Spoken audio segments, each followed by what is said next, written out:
2 মাসের বিরতির পর আজ আবার সেই চেনা অনুভূতি। ইনকিউবেটরে ঢাকনা খুলে যত্ন করে বসানো হলো 127টি কুয়েল ডিম। এটা কোনো ব্যবসার হিসাব না, এটা একান্তই শখ, ভালোবাসা আর শেখার পথ চলা। এই 2 মাসে মনে হয়েছে ইনকিউবেটরের নীরব শব্দটাও যেন মিস করেছি। তাপমাত্রা ঠিক করা, আর্দ্রতা মেপে রাখা, ডিমগুলো উল্টে দেওয়া, এই ছোটো ছোটো কাজগুলোর মধ্যেই লুকিয়ে থাকে একরাশ শান্তি।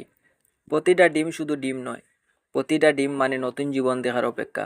কবে খুলস ভেঙে ছোট্ট মাথাটা বের হবে, এই ভাবনাটাই পুরো প্রক্রিয়াকে সুন্দর করে তোলে। ইনকিউবেটরের ভেতরে এখন নিঃশব্দে চলছে সৃষ্টির কাজ। সব কিছু মানুষের হাতে নয়, তাই চেষ্টা করি নিয়ম ঠিক রাখতে, আর বাকিটা ছেড়ে দিই আল্লাহর উপর। 16-18 দিনের অপেক্ষা, আশা আর দুয়ার দিন গুনা শুরু।